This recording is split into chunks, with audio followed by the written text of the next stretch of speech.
আমার শেষ কোনো প্রশ্ন সমস্যা হলো, নেই।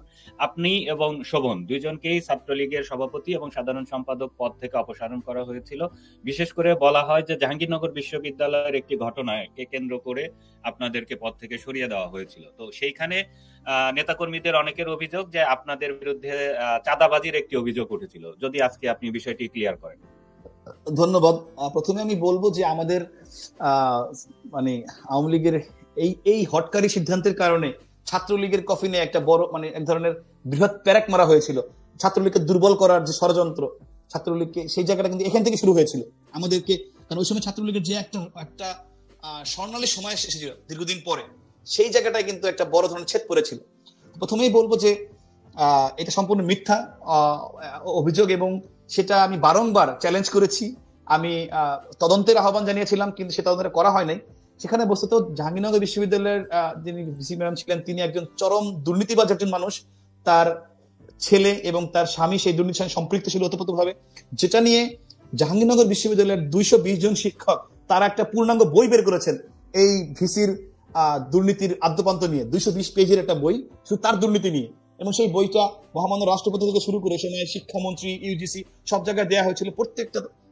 আচ্ছা, উনি বেসিক্যালি ওনার ছেলে এবং তার স্বামীকে দিয়ে যে এই যে উন্নয়ন কাজ, সেই উন্নয়ন কাজের তদবির করছিলেন, সেই কাজে সম্পৃক্ত করতে তিনি জাহাঙ্গীরনগর বিশ্ববিদ্যালয়ের ছাত্রলীগকে মিস ইউজ করেছেন। তো যখন ঢাকা বিশ্ববিদ্যালয় ডাকসু হলো, ডাকসুর পরে আমাদের নেত্রী যখন আমাকে জানালেন যে ডাকসুর পরে তিনি জাকসু ইলেকশন চান, জাহাঙ্গীরনগর বিশ্ববিদ্যালয় ছাত্র সংঘ জাকসু, তো সেই জায়গায় আমরা জাকসু নিয়ে কাজ করছিলাম। আমি এর মধ্যে একদিন ক্যাম্পাসে গিয়েছিলাম। তো এর মধ্যে যখন এই অভিযোগটা আসলো, তখন আমার কাছে স্পষ্ট মনে হলো যে বিশ্ববিদ্যালয়ের ভিসি ম্যাডাম, রেসপেক্ট বলছি, যে তিনি চান নাই যে জাকসুটা হোক, কারণ জাকসু হলে তার আধিপত্যে খর্ব হবে, তার চেয়ে এই দুর্নীতিতে সমস্যা হবে। এই কারণে তিনি ঢাকা বিশ্ববিদ্যালয় জাহাঙ্গীরনগর বিশ্ববিদ্যালয় ছাত্রলীগকে দুর্বল করার জন্য তিনি পরিকল্পিতভাবে তাদেরকে এই টেন্ডারের এই জায়গাটা সেখানে যুক্ত করেছেন। এবং সেটা যখন পত্রিকাতে আসলো, আমি স্বাভাবিক দেখে রিয়াক্ট করেছি, এবং তিনি এই দুর্নীতির একটা অংশ তাদেরকে দিয়ে, ঈদ সালামির নামে দিয়ে, তিনি তার এই অপকর্মকে লিগালাইজ করতে চেয়েছিলেন। যখন আমি তাকে এটা বলেছিলাম যে এই বিষয়টা আমি নেত্রীকে জানাবো, তিনি যেহেতু সামনে ঠিক জাকসুর মনে হয় সম্ভবত 15-20 দিন বাকি ছিল যে আপনার কাউন্সিল ঘোষণা, সেই সময় এই কাজটা হয়েছে। এটা যখন বললাম, তখন তিনি গিয়ে কিন্তু আকবরিয়ে নেত্রীর কাছে গিয়ে একটা মিথ্যা মৌখিক নালিশ করলেন। চাঁদা চাওয়ার, নেওয়ার বা দেওয়ার না, আবারও বলছি, কোনো লেনদেন না, বলেছে যে তারা চেয়েছে, আর কিছু না। কিন্তু সেটার কোনো মৌখিক, শুধু মৌখিক তিনি বলেছেন যে তার অপকর্মকে ঢাকার জন্য। তো পর সঙ্গে সঙ্গে কিন্তু আমি বারংবার এটা নিয়ে তদন্তের আহ্বান জানিয়েছি, এবং কি আমাদের একটা বৃহৎ অংশ তখন মধুর ক্যান্টিনে আন্দোলন করছিল যে তদন্ত চেয়ে, যে একটা তদন্ত কমিটি করলে সবাইকে ডাকলে ক্লিয়ার হয়ে যাবে।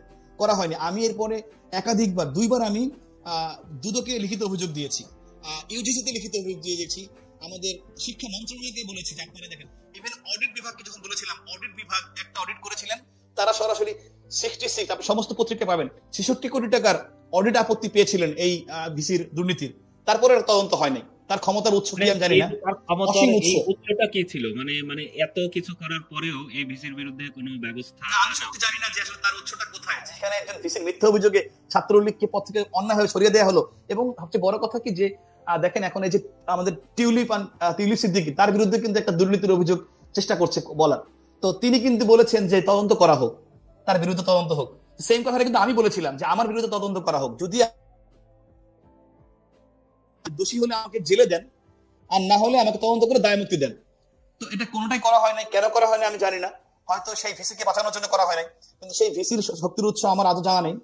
এটা এখন বর্তমান সরকার আছে, অবৈধ সরকার বলবো, তারপরে যদি তারা চাইলে তখন দেখতে পারে যে আসলে মূল ঘটনা কি। কিন্তু আমার জায়গা থেকে আমি সবসময় ক্লিয়ার করেছি যে এটা ন্যূনতম সম্পৃক্ততা আমার নেই।